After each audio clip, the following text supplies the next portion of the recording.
اس پل زائرین خانہ کعبہ کے طواف میں مشغول تھے۔ ہر سو ایک پر نور سی فضا قائم تھی، ہر ایک کی آنکھوں کا مرکز فقط خانہ کعبہ ہی تھا۔ ابھی یہ منظر دیکھتے ہوئے زائرین طواف کر ہی رہے تھے کہ دیکھتے ہی دیکھتے آسمان پر کالے بادل چھانے لگے۔ وہ یوں ٹکڑوں میں مل کر خانہ کعبہ کے عین اوپر آ کر سایہ کر رہے تھے کہ دیکھنے والوں کو یوں لگتا کئی فرشتے ایک ساتھ مل کر اپنے پر پھیلائے عقیدت کا اظہار کر رہے ہوں۔ پہلے تو حجاج کرام نے ان بادلوں پر دھیان نہ دیا، مگر کچھ دیر بعد وہ بادل مزید گہرے ہو کر یوں گھومنے لگے جیسے خانہ کعبہ کا طواف کر رہے ہوں۔ ان کا گردش کرنا سب کو صاف دکھائی دے رہا تھا۔ وہ کافی تیزی سے گردش کرتے جا رہے تھے کہ تبھی دیکھتے ہی دیکھتے آسمان پر بجلی سی چمکی، جو مکہ کلاک ٹاور سے ٹکراتی ہوئی چاروں طرف یوں پھیلی جیسے درخت کی جڑیں زیر زمین پھیلتی ہیں۔ اس بجلی کا چمکنا تھا کہ حجاج کرام نے بلند آواز میں لبیک اللہم لبیک کی صدائیں بلند کرنا شروع کر دیں۔ موسم تو بالکل صاف تھا، پھر آخر اس بادل اور بجلی چمکنے کا کیا مقصد تھا؟ کئی زائرین نے یہ منظر اپنی آنکھوں سے دیکھا۔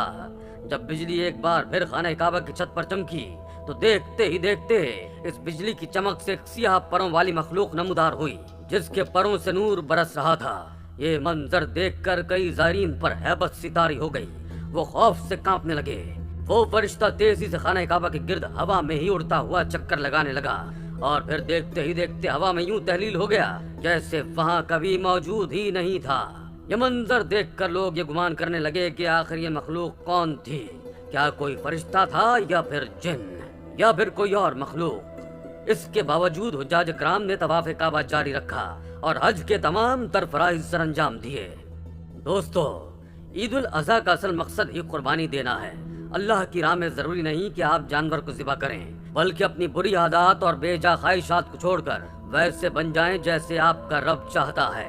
تو یہ بھی ایک بہت بڑی قربانی ہے، کیونکہ آپ نے اللہ کی رضا کی خاطر اپنے نفس کی خواہشات کو قربان کر دیا۔ قربانی دین اسلام کی اہم ترین عبادت ہے۔ اس ماہ مبارک میں لاکھوں مسلمان اس فریضے کو انجام دیتے ہیں اور حضرت ابراہیم علیہ السلام کی سنت پر عمل کرتے ہوئے لاکھوں جانور اللہ کی رضا کی خاطر ذبح کیے جاتے ہیں۔ قربانی کی عبادت بندے کی اللہ تبارک و تعالیٰ کے ساتھ عشق و محبت کا مظہر ہے۔ ہونا تو یہ چاہیے تھا کہ بندہ خود اللہ تبارک و تعالیٰ کی رضا اور خوشنودی حاصل کرنے کے لیے اپنی جان کا نذرانہ پیش کرتا، مگر اللہ تعالیٰ کی رحمت ہے کہ اللہ تعالیٰ نے جانوروں کو ذبح کرنا اس کے قائم مقام قرار دے دیا، اور جس شخص کو بھی اللہ تبارک و تعالیٰ نے مالی وسعت عطا فرمائی ہے وہ شخص قربانی کرنا اہم دینی فریضہ سمجھتا ہے، اور بہت بد نصیب ہے وہ آدمی کہ جو باوجود مالی وسعت کے اس عظیم عبادت سے محروم ہے۔ بارگاہ الہی میں قربانی پیش کرنے کا سلسلہ حضرت آدم علیہ السلام سے ہی چلا آ رہا ہے۔ چنانچہ اللہ تعالیٰ نے سورہ مائدہ میں حضرت آدم علیہ السلام کے بیٹوں حابیل و قابیل کا قصہ ذکر فرمایا ہے کہ دونوں نے اللہ تعالیٰ کے حضور قربانی پیش کی۔ حابیل نے عمدہ دمبا قربان کیا اور قابیل نے کچھ زرعی پیداوار یعنی غلہ پیش کیا۔ اس وقت قربانی قبول ہونے کی علامت یہ تھی کہ آسمان سے آگ آ کر قربانی کو کھا لیتی۔ چنانچہ حابیل کی قربانی کو آگ نے کھا لیا اور قابیل کی قربانی وہیں پڑی رہ گئی، یوں وہ قبولیت سے محروم ہو گئی۔ قربانی کا عمل ہر امت میں مقرر کیا گیا ہے، البتہ اس کے طریقے اور صورت میں کچھ فرق ضرور رہا ہے۔ انہی میں سے قربانی کی ایک عظیم الشان صورت وہ ہے جو اللہ تعالیٰ نے امت محمدیہ صلی اللہ علیہ وآلہ وسلم کو عید الاضحیٰ کی قربانی کی صورت میں عطا فرمائی ہے، جو کہ حضرت سیدنا ابراہیم علیہ السلام کی قربانی کی یادگار ہے۔ احادیث مبارکہ میں نبی کریم صلی اللہ علیہ وآلہ وسلم نے قربانی کی بہت زیادہ اہمیت اور فضیلت بیان فرمائی ہے۔ چنانچہ حضرت زید بن ارقم رضی اللہ تعالیٰ عنہ فرماتے ہیں، صحابہ کرام نے عرض کیا، یا رسول اللہ، یہ قربانیاں کیا ہیں؟ آپ صلی اللہ علیہ وآلہ وسلم نے ارشاد فرمایا، تمہارے باپ ابراہیم علیہ السلام کی سنت ہیں۔ صحابہ کرام نے عرض کیا، یا رسول اللہ، ان میں ہمارے لیے کیا ثواب ہے؟ فرمایا، ہر بال کے بدلے ایک نیکی ہے۔ عرض کیا، اور اون میں؟ فرمایا، اس کے ہر بال کے بدلے بھی ایک نیکی ہے۔ چلیے ناظرین، آپ کی معلومات میں اضافہ کرتے ہوئے حج کے متعلق چند احادیث سناتے ہیں۔ حج اسلام کا بنیادی رکن ہے۔ یہ ہر اس شخص پہ زندگی میں ایک مرتبہ فرض ہے جو صاحب استطاعت ہو۔ حج اسلام کی بنیادی تعلیمات میں سے ایک ایسا رکن ہے جو اجتماعیت اور اتحاد و یگانگت کا آئینہ دار ہے۔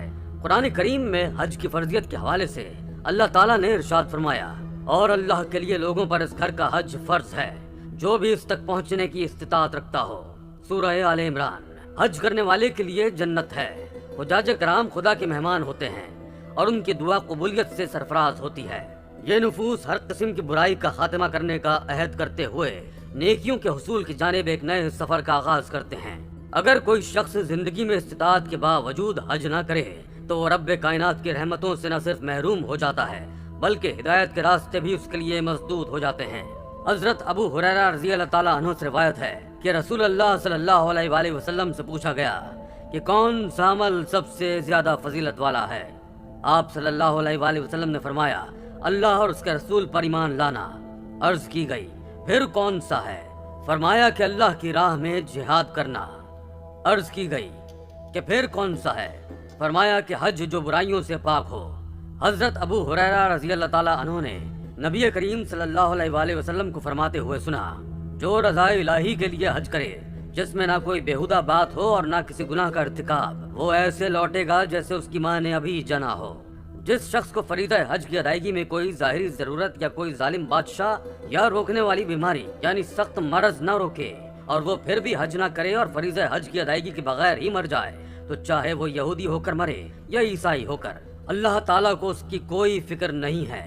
اس عظیم سعادت کو حاصل کرنے والے کو بخشش کی نوید سناتے ہوئے حضور نبی کریم صلی اللہ علیہ وآلہ وسلم نے ارشاد فرمایا، حج اور عمرہ کرنے والے اللہ تعالیٰ کے مہمان ہیں، وہ اس سے دعا کریں تو ان کی دعا قبول کرتا ہے، اور اگر اس سے بخشش طلب کریں تو انہیں بخش دیتا ہے۔ حج کی فضیلت بیان کرتے ہوئے حضور صلی اللہ علیہ وآلہ وسلم نے ارشاد فرمایا، جو شخص بیت اللہ میں داخل ہو گیا وہ نیکی میں داخل ہو گیا اور برائی سے خارج ہو کر مغفرت پا گیا۔ حضرت عبداللہ ابن عمر رضی اللہ تعالیٰ عنہ سے روایت ہے کہ رسول صلی اللہ علیہ وآلہ وسلم نے فرمایا، جب تم حاجی سے ملو تو اسے سلام اور مصافحہ کرو اور اس کے گھر میں داخل ہونے سے پہلے اپنی بخشش کی دعا کی درخواست کرو کہ وہ بخشا ہوا ہے۔